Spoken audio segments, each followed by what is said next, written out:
জাতীয় জাতীয় মসজিদের একজন খতিব, এরা দেখলে তো মনে হয় ফকিন্নি রিক্সাওয়ালা। এইটা কিভাবে খতিব হয় আমার মাথায় ধরে না। আবার ভুল করে অহরহ, একই 2-3 লাইন মুখস্থ করে আসে, একই খুতবা প্রতি জুমায় বলে। যে বক্তব্যটা বাংলায় দেয় ওইটা আর আরবিতে বলতে পারে না, সে আবার জাতীয় মসজিদের খতিব হয়ে। আসসালামু আলাইকুম।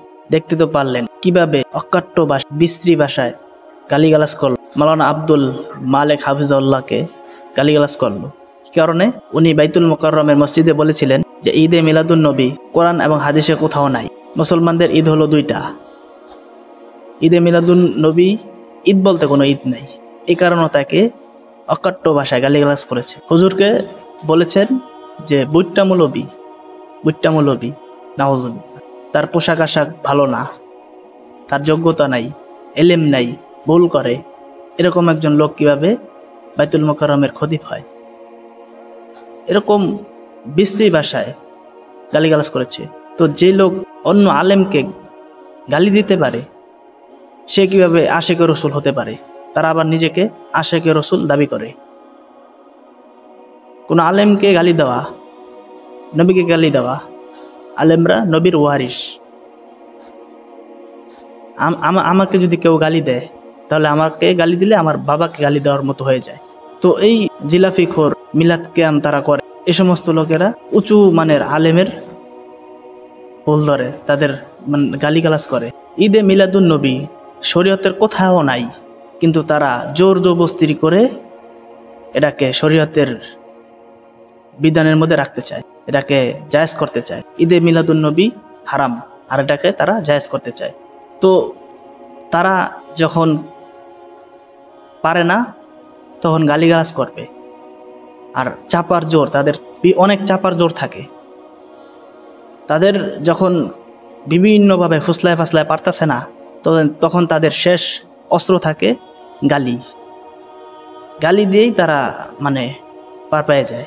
তাদের মধ্যে যারা বেদাত কাজ শুরু করে, যার মাধ্যমে বেদাতি কাজ শুরু হয়, উনি অনেক গালি দিতেন, রাগী মানুষ ছিলেন, গালিগালাজ দিয়ে কথা বলতেন। ইবনে হাজার আসকালানী রাহিমাহুল্লাহ বলেন যে বেদাত কাজ যে শুরু করে, তার মুখটা ছিল অনেক রাগান্বিত এবং উনি প্রায় সময় গালিগালাজ করত। তাদেরই উত্তরসূরি, তাদের উত্তরসূরিরা গালি দিত, তারাও এখন গালি দেয়। তো গালিগালাজ দিয়েই আপনি শরীয়তে কোনো একটা জিনিস জায়েজ করে ফেলবেন, সম্ভব না। জায়েজ করতে হলে এটা দলিল লাগবে।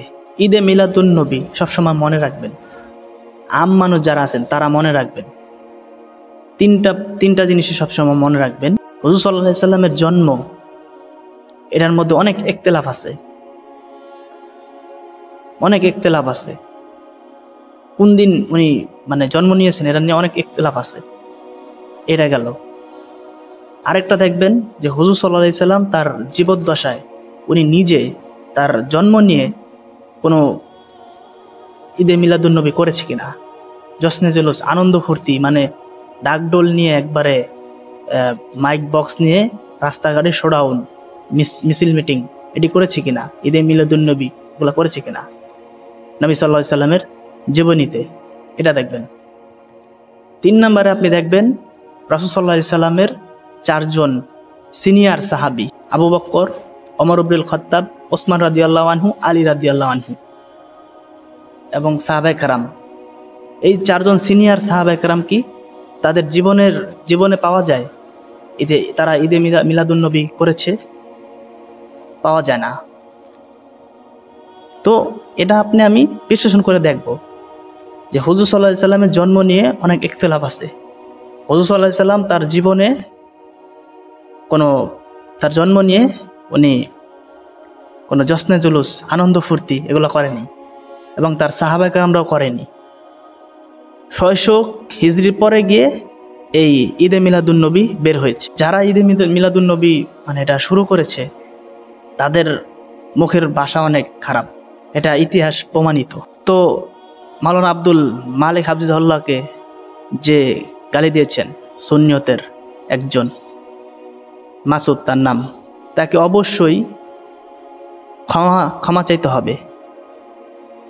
মাওলানা আব্দুল মালেক হাফিজাহুল্লাহর কাছে এসে, বাইতুল মুকাররম এসে তার ক্ষমা চাইতে হবে। যে লোক মানে কোনো আলেমকে গালি দেয়, যে লোক কোনো আলেমকে গালি দেয়, সে ভালো সন্তান হতে পারে না, সে কুলাঙ্গার সন্তান হবে। সে নিশ্চয় কোনো কুলাঙ্গার সন্তান, যে লোক কোনো আলেমকে গালি দেয়। আপনার দলের মতের আমি নাই হইতে পারি, আপনার মতের আমি নাই হইতে পারি, কিন্তু এজন্য গালিগালাজ করে বোঝাইতে হবে না। আপনি ভালোবাসায় সুন্দরভাবে বোঝান, কিন্তু গালিগালাজ দিবেন কেন? এটা মানে এই এই মাজার পূজারি সুন্নি এদের মানে অভ্যাস। মাজার পূজারি যারা মিলাদ ক্যাম্প করে, ঈদে মিলাদুন্নবী পালন করে, এদের অভ্যাস গালি দেওয়া। এটাই তাদের শেষ অস্ত্র। যখন দলিল আদিদা দিয়ে পারবে না, তখন লাস্টে গালি দিয়ে তারা শায়েস্তা করে। তো আল্লাহ তাআলা তাদেরকে হেদায়েত দান করুক, সহি বুঝ দান করুক। তো সবাই ভালো থাকবেন, সুস্থ থাকবেন। আসসালামু আলাইকুম।